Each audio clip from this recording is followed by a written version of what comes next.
Carnival done. I have a tabanka. Ash Wednesday morning. Oh Lord, Lord.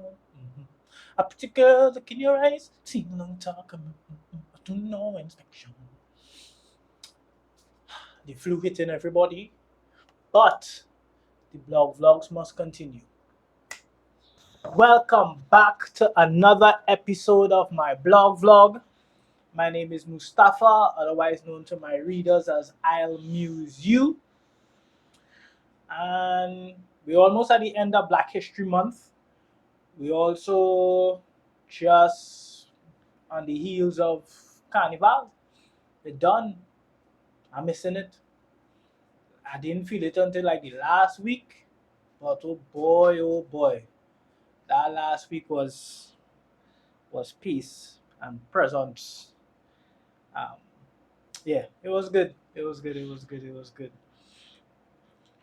The flu, like I said, the flu attacking everybody. So if you ain't get over the flu yet, I'm praying for you because it ain't easy. But go and check out Soka said we have a remedy, or you can go and check that out. Soka said is my brother Ulfan Arms. Or you can go and check him out. He have a remedy for sure. I tried. Look, I just can't get over this hacking cough. Also, I've never been one to be affected by sinuses, but this extraordinary plume of Sahara dust affecting you to your core, boy. I know I'm feeling. I don't know if it's age. I wasn't taking my vitamins. Like I was lacking sleep and thing because I was just moving for these carnival season, job to job, not sleeping as much. Um, right now I'm in the middle of Ramadan. I'm fasting, so in the daytime is a struggle when I'm not eating or drinking, especially if I'm out. Um, but Alhamdulillah, we're getting through. So this week we have a goodie. I say a goodie because um, I get to confront, ask myself a lot of things. Now, when I'm in therapy, one of the first things that I've ever learned, my therapist taught me, and one of the things that stuck with me most is like two questions. It's like one question, but it's a part one and two. So anytime like I would see or find myself in a situation that I'm comfortable and I'm thinking about the best possible outcome. The question is how does it look and how does it feel? And so I try to be as descriptive as possible in how it looks, the environment, the place I'm in, and the feeling that I have when I'm in that place. And it's sort of like the Lulu is the Sululu. So you're thinking about the positive reinforcement about the situation, um, and then you're kind of working your way towards that. So the inevitable happened for me. Juve morning. Juve morning is one of my favorite times. I remember, and I ramble it a little bit, but context. I remember the first time I played Juve would have been with my grandfather. That would have been, I lived with my grandfather for about 5 years. When I was in uh, three, 3 years, I lived with my grandfather. So between like Form 1 to Form 4, I would have moved around a little bit. After I got in an accident when I was in Form 1. After I got out of the coma and that kind of stuff, I stayed with my aunt in Tunapuna for a little bit, and then I moved to my grandfather's place in Rudolph Charles Link Road, number 8 Rudolph Charles Link Road, Lampole 8 Rudolph Charles Link Road. That's where our family home is. Um, and so I remember like back in 1999, 2000, going to Juvie for the first time with my grandfather. He have a posy on his head, a short pants, a vest and thing. I would in a vest, a short pants and thing. It was one of the most beautiful things. I think that became like the stepping stone or the foundation that I had for falling in love with Carnival. and Juve morning particular. Like I don't need to be on the road Monday and Tuesday, but I would always make it a habit if I can to be outside for Juve morning. I like a Juve. You know when Marshall say outer body back to yourself, I think Juve encompasses that feeling in its totality.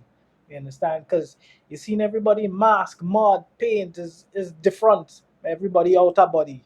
And then when the sun comes up and you wash off yourself, you're back to yourself again. So Juve is really one of my favorite times, one of my favorite experiences for the carnival. And this year was absolutely no different. And this piece is called Juve, Jouvert Mirror. Smile and wave, the Jouvert Mirror. Yeah? Juve is not where you expect emotional clarity. It's mud before sunrise, bass in your rib cage, music in your soul, paint on skin, half darkness, half revelation. Outer body waiting to get back to yourself. Like I said before, the world hasn't fully decided what it wants to be yet. And there she was, my ex, with her new man. See my ex with she new man. Feel like she blacker than yet. I was like, yeah, there she was, my ex. It wasn't a dream, not a what if, not my imagination staging a dramatic comeback. Real life. And the strangest part, I felt normal. I really did feel normal. I didn't see her, alright? I was out and we were working for Doc Juve crew and I was shooting with my partner Neil. And he's like, hey Moose, look your ex. And I was like, which one? And he's like, your last one. And I was like, where? Look, and there she was. So I didn't see her, she was pointed out to me. Um, and I really did feel normal. No internal collapse, no cinematic heartbreak, just steady. And I always wondered how it would be when I saw them. I say when because we live on an island, and even though I haven't seen or spoken to her in 3 years since we broke up, always at carnival time, I would see her. The odds were it was bound to happen sooner or later. I watched her pass in front of me, him trailing closely behind. My ex mother in law and the rest of the family I used to be with around that time when we were together. The dream that followed. Later that week, like Saturday into Sunday morning, I dreamed we were together moving through the day like we used to, which is ironic because my mind wasn't inventing a scene, it was replaying one. This wasn't a fantasy, it was processing. I had already seen her in real life. My brain just pressed review footage. And I'm a professional editor, so it made plenty sense, right? Sometimes dreams aren't longings, they're audits. Asking, is there any leftover attachment, any unfinished business? If this door reopened, would you walk through it? And when I woke up, I realized something. I didn't want to, and nah, I wouldn't. Charmander and Charizard. Now, when I saw him, he looked like the older version of me. Dark, handsome. I could see that she maintained her great taste in good looking dark men. Obviously. He was grey at the temples. I gave off sort of a stable energy. And I caught myself thinking, did she upgrade? Did she evolve to a safer, more stable version of me? If she stuck it out, could I have been him? And that thought lingered longer than I wanted it to. But then another question surfaced. Do I actually want to become that version because it aligned with me or because she chose him? And evolution isn't something someone waits around for, it's something you walk through the fire to earn. And the truth, I wouldn't be half of who I am if I stayed in that relationship. And that's real talk. The list that we never finished. When we were on the brink of breaking up, in an attempt to salvage the relationship, we had a repair list: date nights, check ins, weekly recalibrations. And while I was still negotiating the rebuild, she was already emotionally relocating. And every week, something from the list was removed until eventually, Christmas Eve 2022, we officially broke up. By New Year's, she was in Tobago with him. That's not heartbreak, that's a respect wound. So I asked myself, if she had just told me the truth when I asked the night she brought the dogs over, would it feel cleaner today? Yes, yes, it would.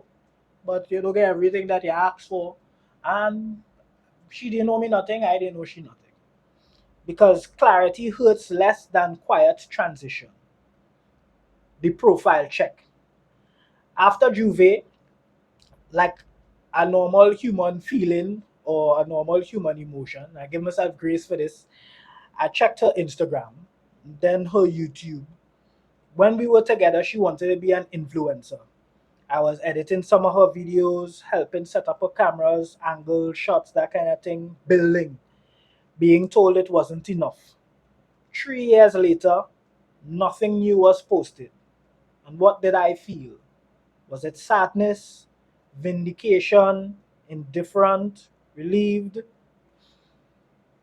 I felt indifferent and a little angry and relieved. Angry because I invested labor and was told I wasn't doing enough. Relieved because her life is no longer my responsibility. Maybe she gave up on being an influencer. Maybe she's plotting something bigger. Neither is my business or my cross to carry. And the realization of that felt very, very light. What I actually miss. Do I miss her or do I miss who I was when she believed in me? Can it be both? No, and no, I don't. However, she was the first relationship I chose, not something that happened after sex like the ones before, not something accidental. I stood there and said on January 6th, 2018, from today, I is your man, and use my woman. Use my person. I didn't use the word woman. I was like, use my person from today. And that kind of decision carries weight for me because it was my first time choosing. I mean, I would directly or indirectly, I would have made the choice, but this was like my first direct choice in saying, yo, yeah, we together now, you know? But I also knew something before her, long before I was with anyone. Actually, monogamy wasn't my wiring. I tried anyway, tried to fold myself into normalcy, tried to quiet parts of me to make it work. Was I my best version? No. How? How? How could I have been when I was denying a big part of me? Did I want to be a better version? Did I want to be a better version of me because of her? Absolutely. But growth that depends on someone staying isn't sustainable. And I wouldn't be who I am now if I had not confront myself alone. The present alignment. Now I'm with someone who sees me. She is always on top of mine like a beanie. From day one, I told her my truth, my capacity, my low moments, my non monogamy wiring, my brick by brick building season. She is not poly, but she doesn't require me to be monogamous to be with her. Just honesty and integrity, acceptance without possession. And I asked myself, am I choosing her because she accepts me or because I genuinely desire her? And the answer is both. And that's the difference. Being seen is powerful. Being seen is also powerful. But being desired while being seen is alignment. Smile and wave. If my ex DM'd me tonight and said she missed me, I made a mistake, what would I do? Would my chest tighten? Would relief disappear? No. I'd smile and wave like the penguins in Madagascar. I watch a lot of TV too. Not from bitterness, not from revenge, from closure. Because so the badness just goes sometimes when you don't want to go back. I don't miss the relationship. I missed the chapter. And chapters aren't meant to be re entered, they are meant to be referenced. So I smile, I wave, and I keep building, brick by brick. Yeah, so that was my blog for this week. So thank you for joining me on this week's episode of my blog vlog. Look out for me next week. I go and give you a next one before the week is out. A next blog vlog that would recap one of the blogs that already up. I know I was away for 2 weeks, and so I tried to catch back up, be more consistent with that. But yeah, I already give myself grace, so I ain't really asking it from all you. I just like yeah, Carnival take it out of me. And the Sahara doesn't help in anything either. You know what I'm saying? Yeah, that's about it. Love alone. Have the day that you want. And do not listen to me. Do not let a soul steal your joy. You hear me? Mwah. Who didn't like that kiss? Somebody didn't like me blowing kisses. One of my cameraman bedrooms on them. Triple E Empire was God to be not to blow the kisses. He named right as hate when that happened. Like he named right on the tip of my tongue and I just can't remember. So I blew that kiss for him especially. Later, Ole, later.